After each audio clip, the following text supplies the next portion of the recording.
The morning sun rose over the city of New Hope on the colony world called New Geneva. It was the third day of the Festival of Lights, a celebration that humans had carried with them across the stars. 12 million people lived in this city, and on this morning, most of them were sleeping late after a night of music and dancing. Maria Santos stood on her balcony with a cup of coffee in her hands.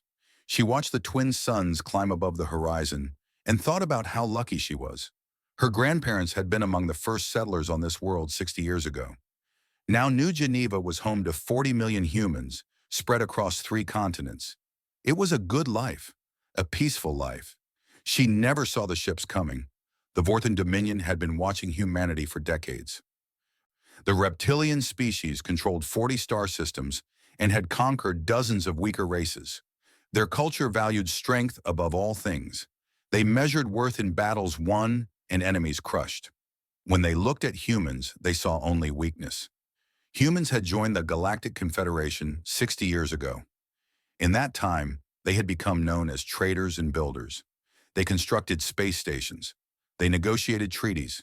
They sent doctors to heal the sick on distant worlds. Their visible military fleet numbered only 200 ships, barely enough to patrol their own borders.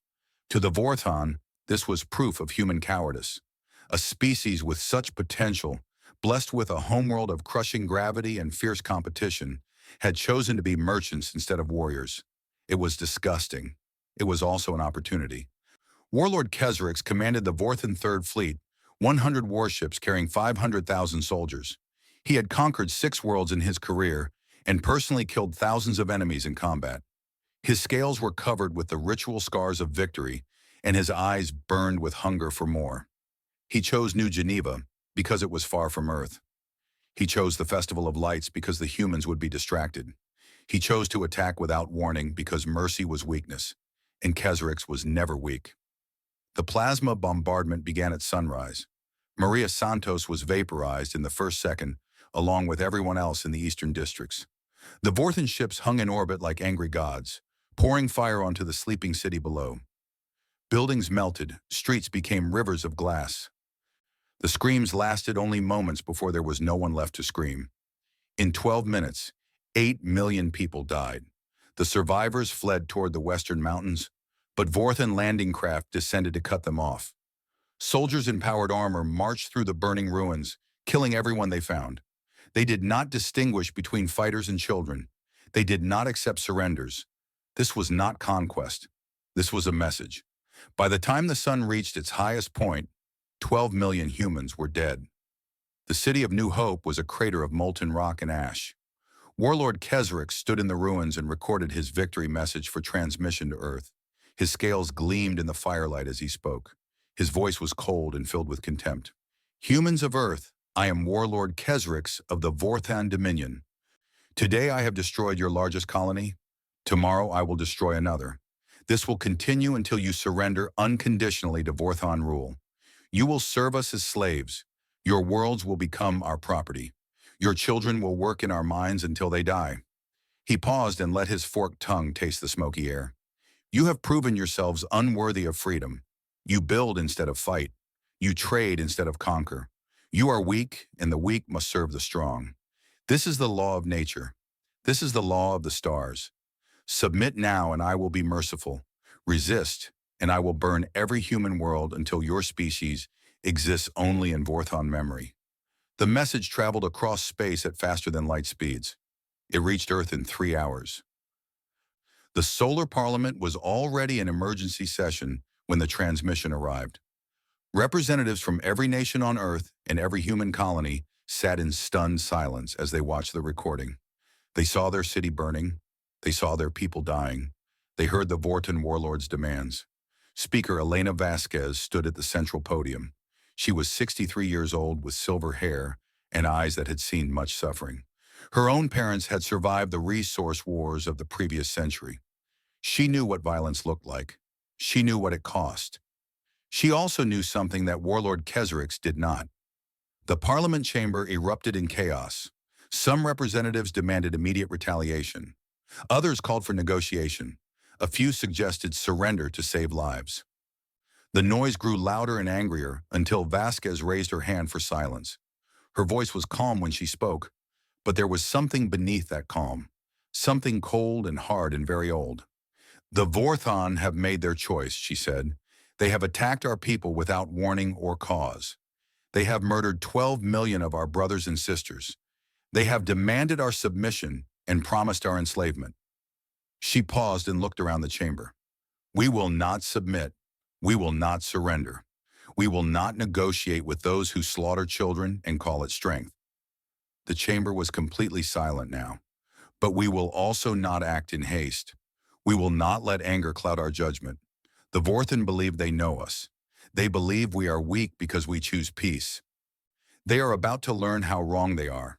She turned to the communication officer. Open a channel to the Vorthan homeworld. Maximum encryption.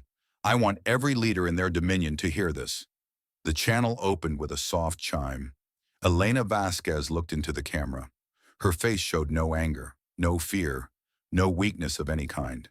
She spoke in the formal tone of official declarations, each word precise and clear. To the ruling council of the Vorthan Dominion, I am Speaker Elena Vasquez of the United Human Parliament. I speak for Earth and all her children among the stars. She let the words hang for a moment. Your forces have committed an unprovoked attack on the human colony of New Geneva. 12 million civilians have been murdered. By the laws of the Galactic Confederation and by every principle of justice known to sentient beings, this constitutes an act of war. Her eyes seemed to grow harder. Humanity hereby declares a state of war between our species. All diplomatic relations are suspended. All trade agreements are void. All Vorthan vessels in human space will be considered hostile. She leaned forward slightly. However, we offer you this single chance to avoid what comes next. Withdraw your forces from New Geneva immediately. Surrender Warlord Kesrix to face trial for crimes against humanity. Pay compensation to the families of the dead. Do this, and we will seek no further conflict. Her voice dropped lower. Refuse and understand what you face. You believe you know humanity. You believe we are weak because we choose peace. You are wrong. We have kept our true strength hidden because we hoped never to use it. You are forcing our hand. She stood straight and delivered the final words. This is your warning, and it is your only warning.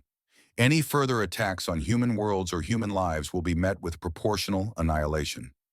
We do not make this threat lightly. We do not make it in anger. We make it as a simple statement of fact. Attack us again, and we will end you. Not as punishment, not as revenge, simply as the natural consequence of your choices. The transmission ended.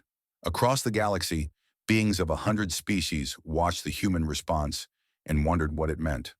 The Vorthan leadership watched and laughed. Proportional annihilation? From a species with 200 ships? The humans were clearly mad with grief. Their threats were empty noise. Warlord Kesrix received the message aboard his flagship. He watched it twice and then deleted it with a contemptuous flick of his claws. The humans thought words could frighten him. He had burned their city. He had killed their people. And they responded with speeches. He ordered his fleet to prepare for the next attack. They would strike another colony in 3 days, then another, and another. Eventually, the humans would learn that words meant nothing against plasma and steel. But far from the burning ruins of New Geneva, something was happening that Kesrix could not see. Deep beneath the surface of Earth's moon, massive doors that had been sealed for 50 years began to open. Automated systems hummed to life. Lights flickered on in vast underground chambers. In the darkness, ships began to wake. They were not like the small patrol vessels the galaxy had seen. These were monsters of metal and fire, built in secret over decades, crewed by soldiers who had trained their entire lives for a war they hoped would never come. Humanity had joined the Confederation as peaceful traders, but humans had long memories, and they knew that peace was not always possible. They had built their visible fleet for show. They had built their hidden fleet for survival. Now, for the first time in 60 years, the hidden fleet was preparing to fly. Admiral James Okonkwo stood in the command center beneath Mare Tranquillitatis. He was a tall man with dark skin and gray temples, and he had spent 30 years commanding ships that officially did not exist. He watched the status boards light up green one by one and felt the weight of what was coming. Signal from Parliament, Admiral, his communications officer reported. Omega Protocol is authorized. You have full tactical command. Okonkwo nodded slowly. He had hoped this day would never come. He had trained for it anyway. Begin fleet activation, he said quietly. All sectors, all reserves. If the Vorthon want to see what humanity can do, we will show them. Around him, the largest military force in galactic history began to stir. The Vorthon had attacked a sleeping giant. They had no idea what they had awakened. Ambassador Thilla of the Meladine species had served the Galactic Confederation for over 40 years. Her people were known for their careful study of other races. They collected information the way others collected treasure. Knowledge was their currency, and Thilla was very wealthy indeed. She had files on every major species in the Confederation. She knew their histories, their secrets, their weaknesses. But as she sat in her office watching the human response to the Vorthon attack, she realized that she knew almost nothing about humanity at all. The humans should have been terrified.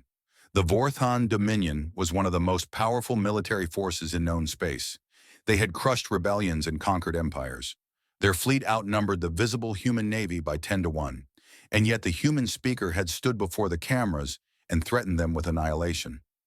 Thilla's antennae twitched with curiosity. She was missing something, some piece of information that would make this puzzle complete. She began to dig. The first thing she found was strange. Humanity had been members of the Confederation for 60 years, but their earliest records were heavily classified. The initial surveys of their homeworld, the assessments of their technology, the reports from first contact, all locked behind security clearances that even she could not access. That was unusual. Most species were eager to share their histories. Humans apparently were not. She dug deeper. She pulled trade records and shipping manifests. She analyzed resource consumption across human space. What she found made her stop breathing for several seconds. The numbers did not add up.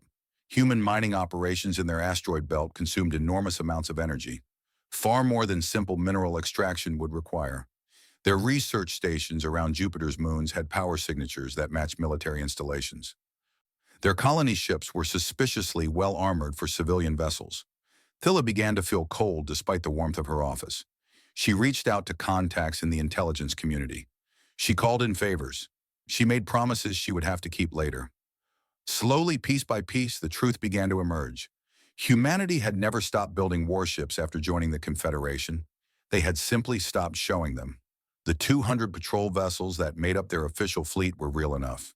They handled customs, rescued stranded ships, and maintained order in human space. They were exactly what the galaxy expected from a peaceful trading species. But behind them, hidden in asteroid bases and underground shipyards and orbital facilities disguised as civilian infrastructure, humanity had built something else entirely. Thilla obtained partial records from a Confederation inspector who had visited a human mining facility 5 years ago. He had reported nothing unusual at the time, but now, looking at his sensor logs with new eyes, Thilla could see the signs. The energy readings were wrong. The heat signatures were wrong. The gravitational distortions suggested masses far larger than mining equipment. She found similar anomalies throughout human space. Hundreds of them. Thousands. How many ships, she wondered? How many weapons? What else had the humans hidden? The answer came from an unexpected source. A human diplomat she had known for years agreed to meet her in private. His name was Thomas Chen, and he looked tired when he arrived at her quarters. Tired and sad and something else. Relieved, perhaps. As if he had been carrying a heavy weight for a long time and was finally allowed to set it down. "You have figured some of it out," he said. It was not a question. "Some," Thilla admitted, "but I need to understand more. The Vorthon attack has changed everything.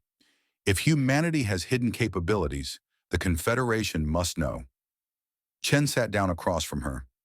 He was quiet for a long moment. "What I am about to tell you is not classified. Not anymore.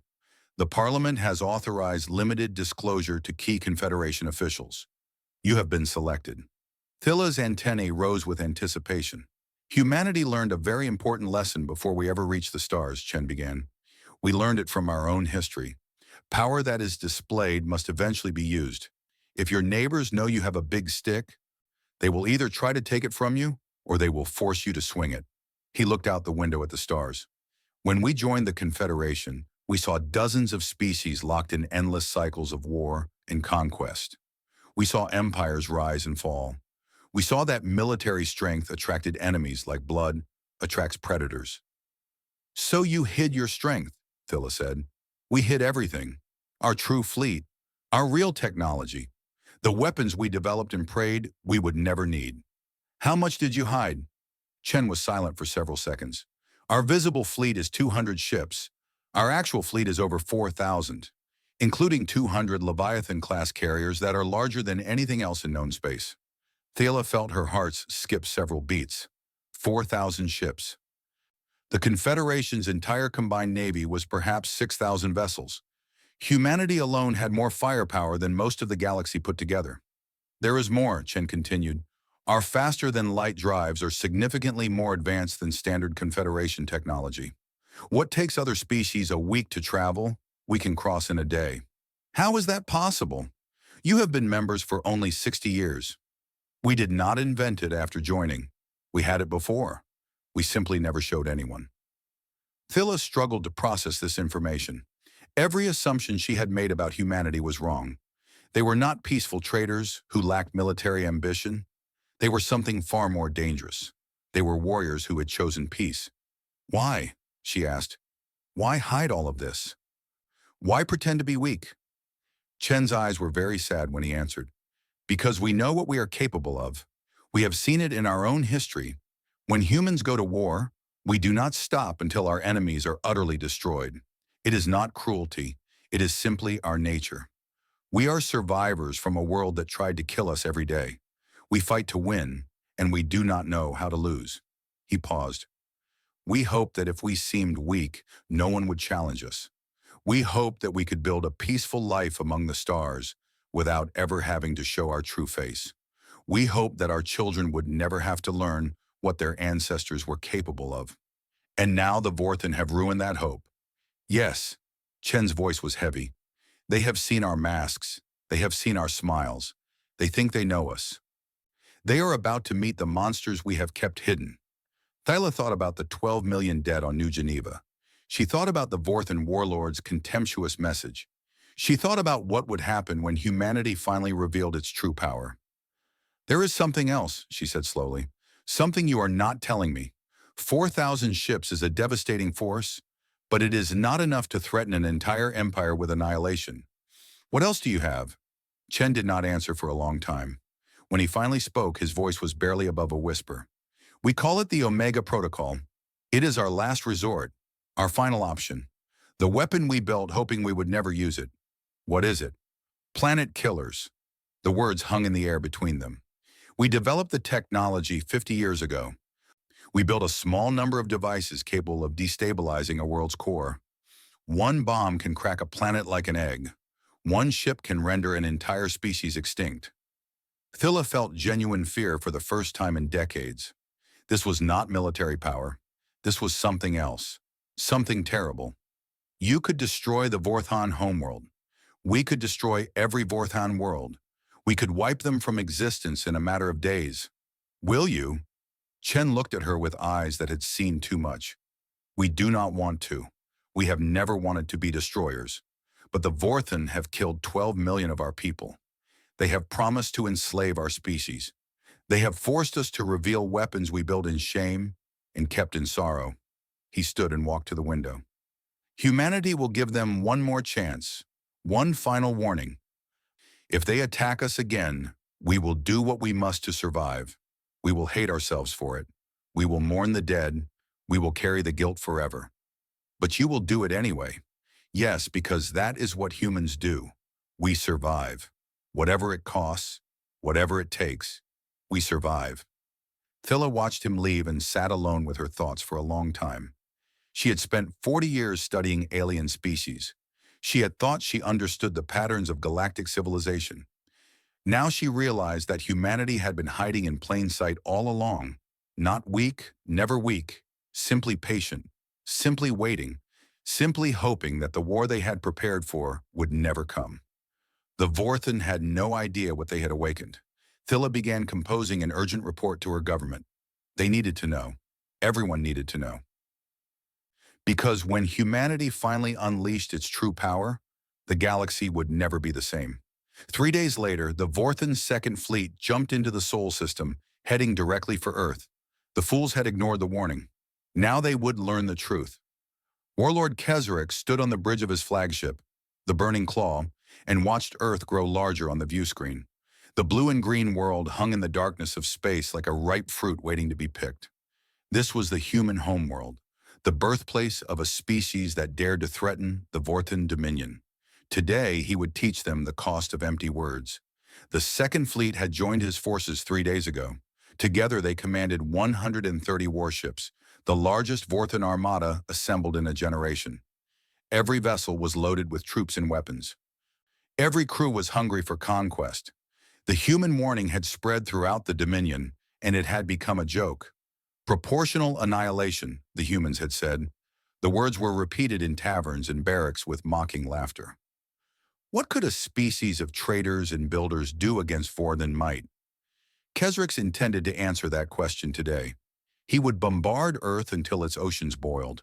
He would land his troops and hunt the survivors through the burning ruins. He would capture their leaders and make them kneel before him as he claimed their world for the Dominion.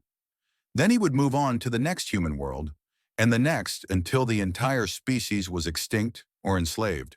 This was the Vorthan way. This was the law of the strong. Warlord, his sensor officer called out. We are detecting contacts emerging from the asteroid belt. Kezarek's eyes narrowed. The human patrol fleet. How many? Unknown, Warlord. The sensors are showing. This cannot be correct. Report clearly, or I will have you executed for incompetence. The sensor officer's scales had gone pale. His claws trembled as he worked his console. Warlord, I am detecting over 3,000 contacts. No, 4,000. More are appearing every second. I do not understand.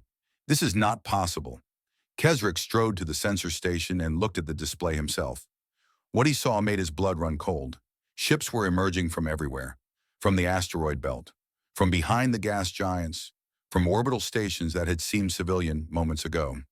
They came in formations that filled the screen with hostile contacts, and they were not the small patrol vessels the Vorthan had expected. These ships were massive. The largest of them dwarfed even Vorthan dreadnoughts. They bristled with weapons that the Vorthan had never seen before. They moved with a speed and coordination that should have been impossible for vessels of their size. 4,200 contacts confirmed, the sensor officer whispered. Warlord, the humans have over 4,000 warships in this system alone. The bridge was silent. Every Vorthan officer stared at the screens in disbelief. They had come expecting to crush a weak and frightened enemy. Instead, they found themselves surrounded by the largest military force any of them had ever seen. A communication signal flashed on the main console. Kezarek hesitated for a moment, then opened the channel. A human face appeared on the view screen. The man was tall and dark-skinned, with gray hair and eyes that held no fear whatsoever. He wore a military uniform covered with medals and insignia that Kezarek did not recognize. I am Admiral James Okonkwo of the United Human Navy, the man said. His voice was calm and steady, as if he were discussing the weather rather than facing an enemy fleet. You have entered human space with hostile intent. You have ignored our warning. You are now surrounded. Kezarek found his voice. You think numbers alone will save you? Vorthan warriors do not fear death. We will destroy your fleet and burn your world. You will try nothing, Okonkwo replied. Your weapons cannot penetrate our shields. Your engines cannot match our speed. Your fleet could fire every shot it carries, and you would not scratch the paint on our smallest vessel. You are bluffing. I am stating facts. Look at your tactical display, Warlord. Count our ships. Measure our power signatures. Calculate how long your fleet would survive against us. Kezarek looked. The display showed what his officers had reported. The human ships were larger, more numerous, and radiating energy signatures far beyond anything in the Vorthan arsenal. His 130 vessels were surrounded by a force 30 times their size. For the first time in his life, Warlord Kezarek felt the cold touch of fear. What do you want? He asked. Admiral Okonkwo leaned forward slightly. His eyes were hard as stone. I want you to listen carefully because I will not repeat myself. You attacked our colony without warning or cause. You murdered 12 million innocent people. You promised to enslave our species and burn our worlds." His voice dropped lower. "By every law of nature and nations, we would be justified in destroying you here and now. We could wipe out your fleet in minutes. We could reach your homeworld in hours. We have weapons that could crack your planets open and scatter them across space." Keswick said nothing. There was nothing to say. "But we are not going to do that," Okonkwo continued. "Not today, not unless you force us." The warlord's confusion was visible. "Why? If you have this power, why not use it?" "Because destruction is easy. Any fool with a weapon can destroy." "We are not fools, warlord. We are not animals. We do not kill simply because we can." Okonkwo stood straight and clasped his hands behind his back. "This is Earth's last warning. I will speak slowly so that you understand every word. Take this message back to your dominion. Share it with every Vorthan who can hear it." He paused to let the weight of the moment settle.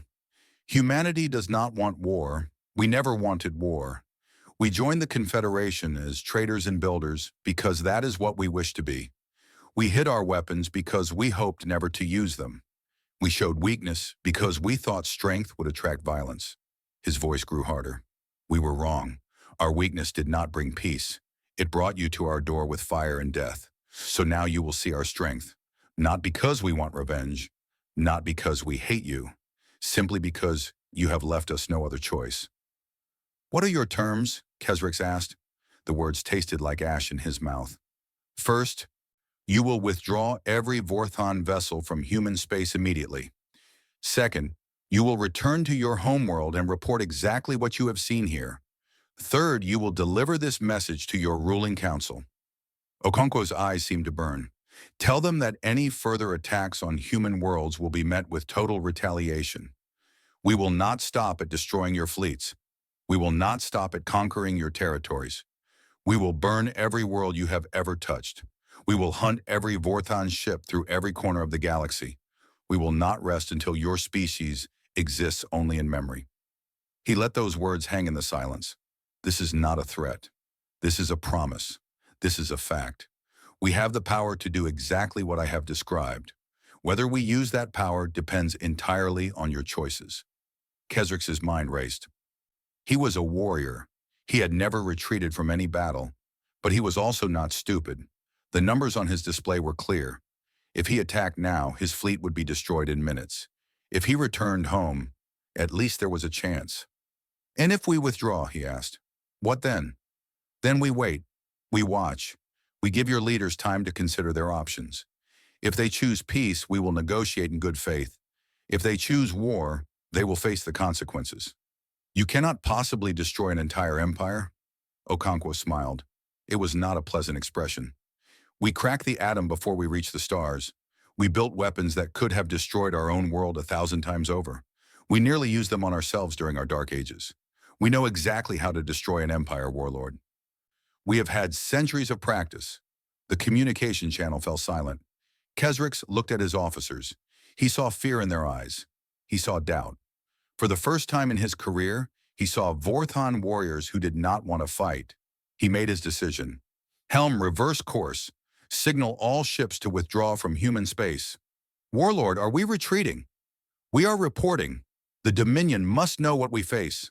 They must see these numbers. They must understand." His flagship turned away from Earth. One by one, the other Vorthan vessels followed. They accelerated toward the edge of the system, toward the jump points that would take them home. As they fled, Admiral Okonkwo watched from his command center. His face showed no triumph, no satisfaction, only weariness and sorrow. "Track them until they jump," he ordered. "Maintain fleet readiness. This is not over." "Sir, do you think they understood the warning?" Okonkwo shook his head slowly. "Some of them understood, but the Vorthon are proud. Their leaders did not see what happened here today. They will not believe reports of human strength until they experience it themselves. So there will be more fighting." "Yes, but we have planted the seed. When we are forced to act, at least some of them will remember that we tried. We warned them. We gave them every chance to walk away." He turned to look at Earth on the view screen. His homeworld, the place his ancestors had fought and died to protect, for thousands of years. Prepare the demonstration force, he said quietly. If the Vorthan attack again, we need to show them something they cannot ignore. Something that will end this war before it truly begins. The Omega weapons? One of them, on an uninhabited target. I want them to see what we can do without seeing what we are willing to do. He closed his eyes. God forgive us for what comes next. The Vorthan High Council met in the ancient chamber beneath the Dominion's capital city. 12 warlords sat around a table carved from the bones of conquered species, their scales gleaming in the torchlight. They had ruled the Dominion for generations, and they had never known defeat. Warlord Kesric stood before them, with his head bowed. It was the posture of shame, the stance of a warrior who had failed. But his voice was steady as he delivered his report. The humans have over 4,000 warships, he said. Their vessels are larger and more powerful than anything in our fleet. Their weapons technology is at least 3 generations ahead of ours. If we attack them directly, we will lose. The council chamber erupted in angry hisses and growls. Several warlords rose from their seats with their claws extended. "Coward!" shouted Warlord Drexix, the eldest member of the council. "You fled from soft-skinned traitors? You shame us all." "I fled from an overwhelming force," Kesrix replied. "I did what any sensible commander would do. I preserved my fleet to fight another day. Your fleet should have died with honor. Honor means nothing if we are extinct. The humans have the power to destroy us completely. I saw their ships. I saw their weapons. They are not bluffing." High Warlord Thesic raised his hand for silence. He was the supreme leader of the Dominion, the oldest and most scarred warrior among them. His eyes had seen 100 battles, and his mind was sharper than any blade. "Tell me about these weapons," he said calmly. "Tell me everything."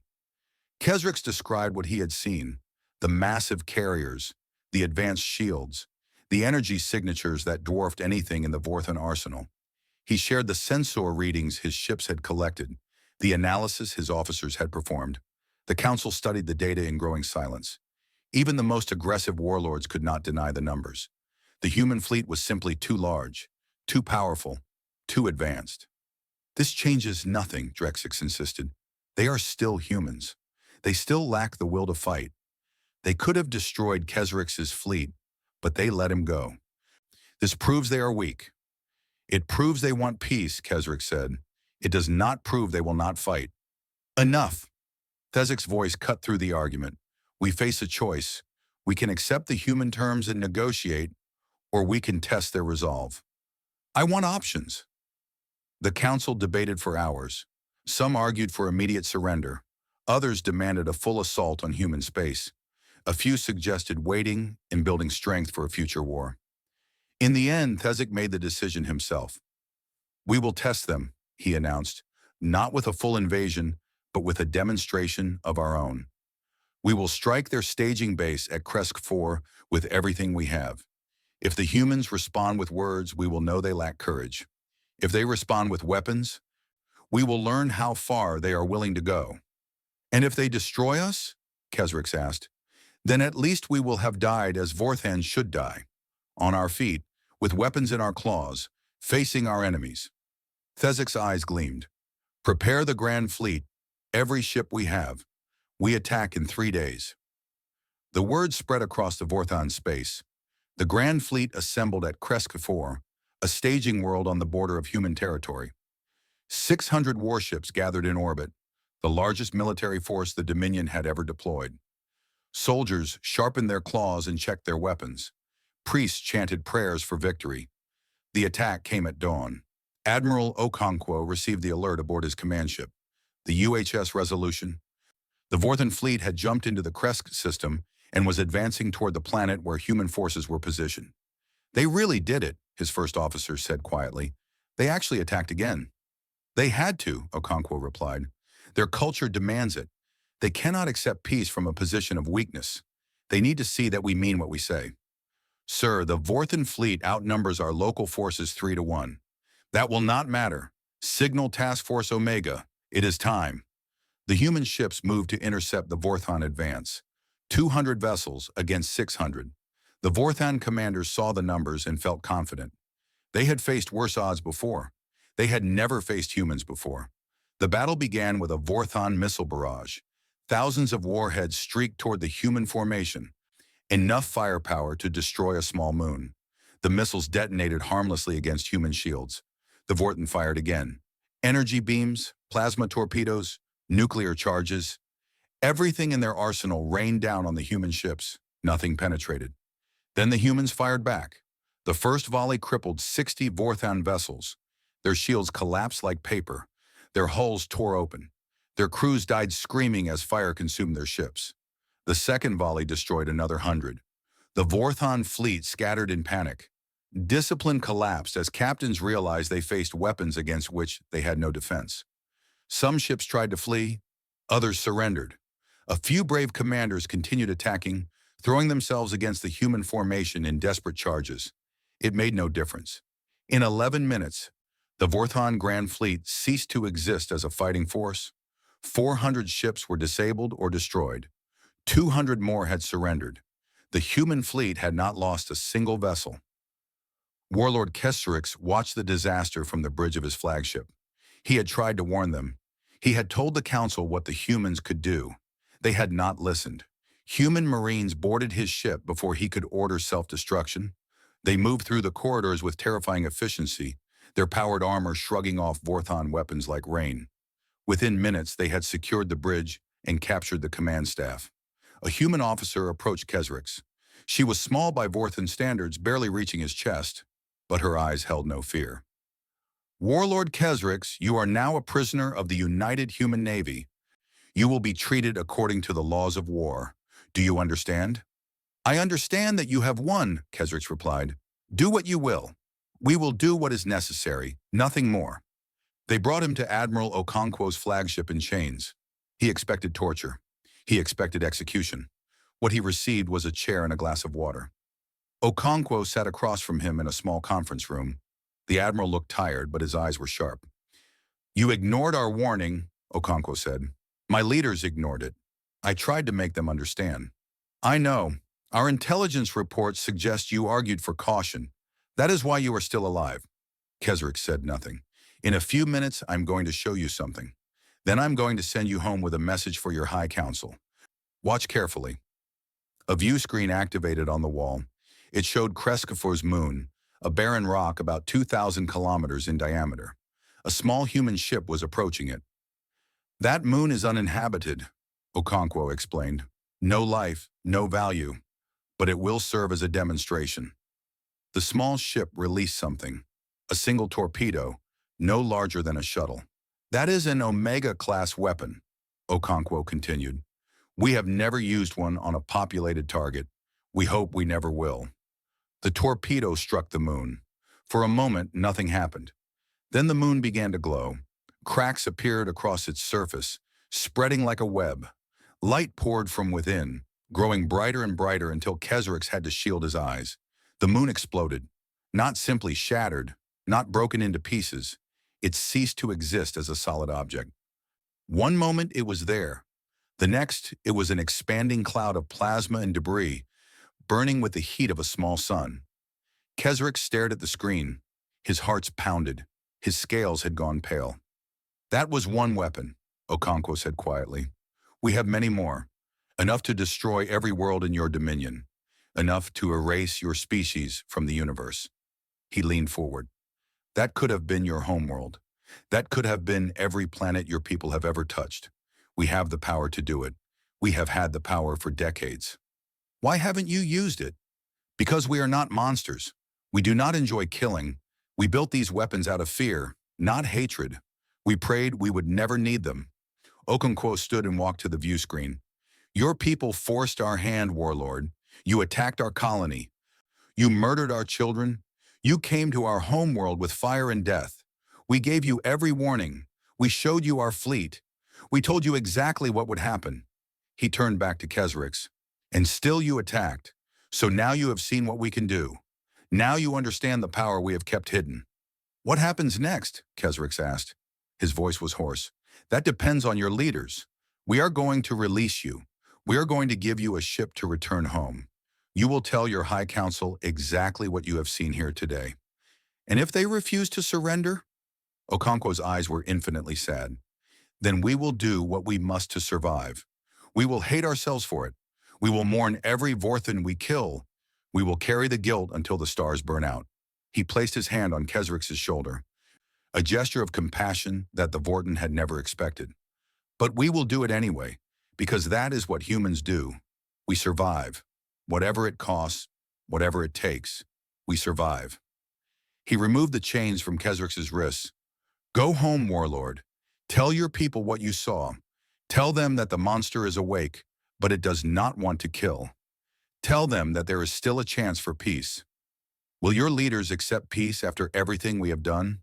Okonkwo nodded slowly. That is exactly what I am hoping you will find out. 3 months had passed since the Battle of Kreskafor. 3 months since the moon had been erased from existence.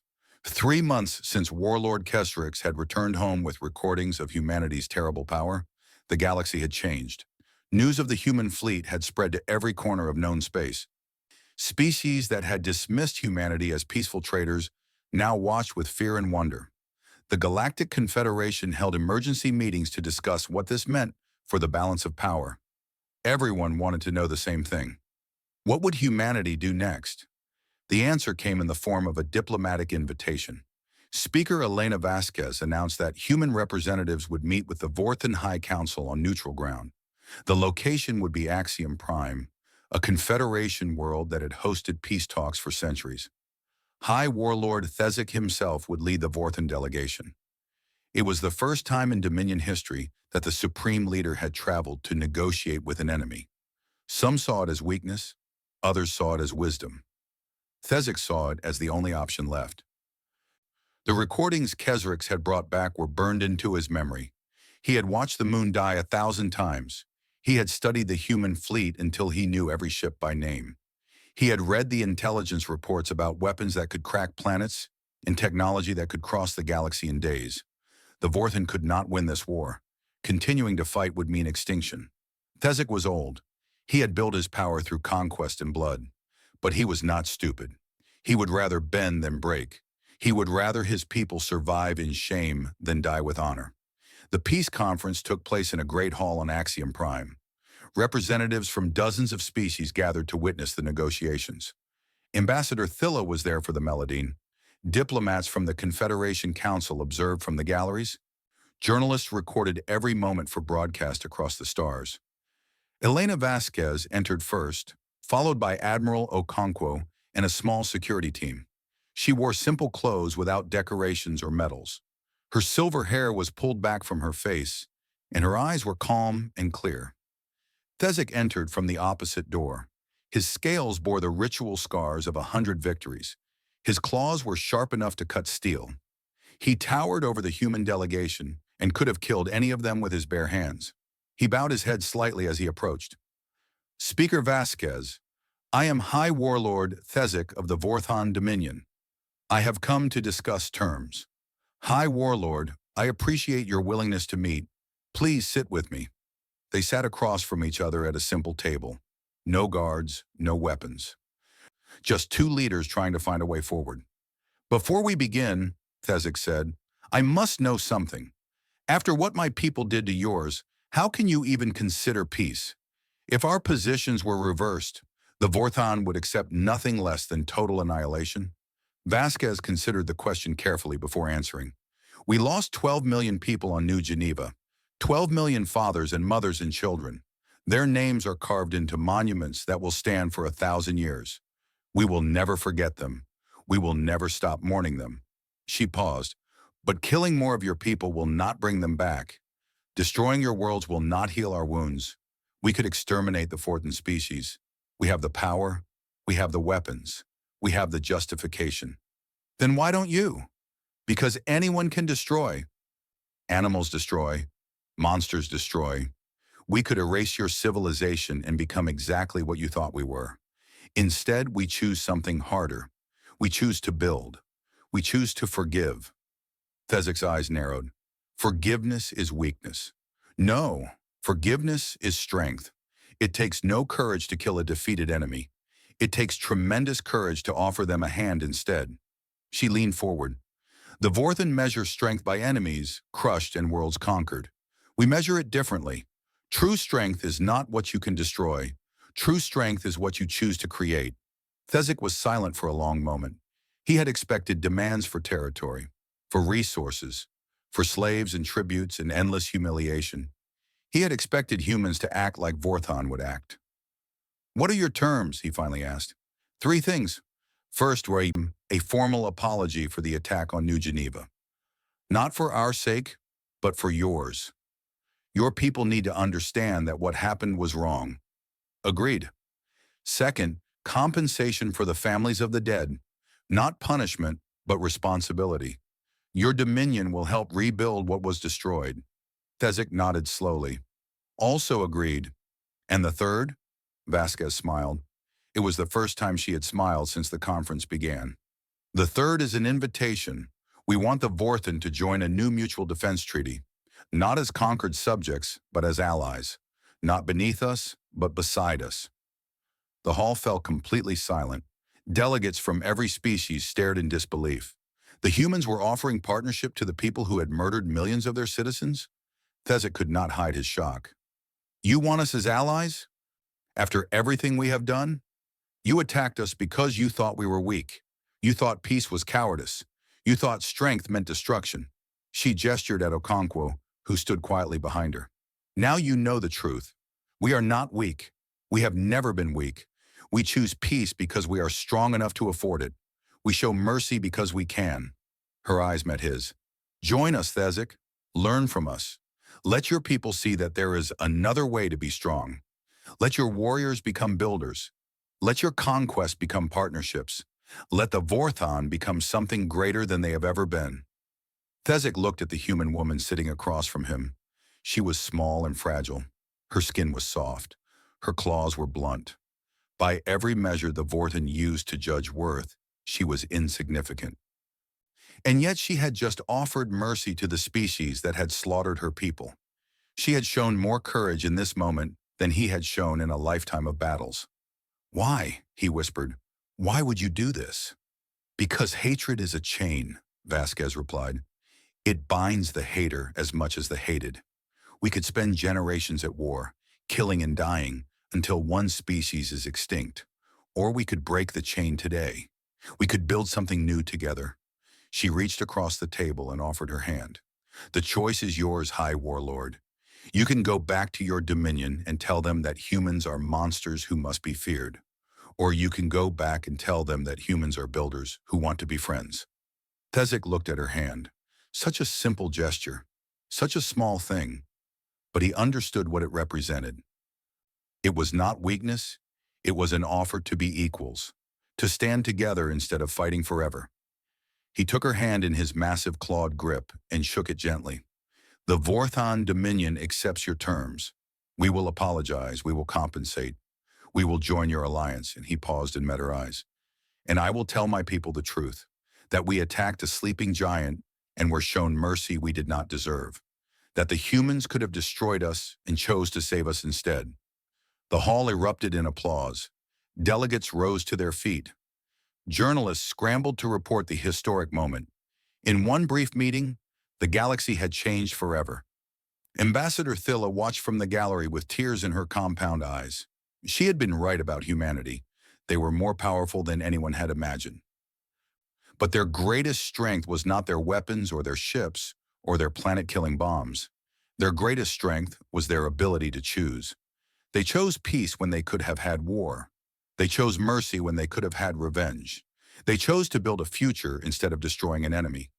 3 years later, Thilla submitted her final report on humanity to the Meladine government. It became required reading for every diplomat in the Confederation. Do not mistake human kindness for weakness, she wrote.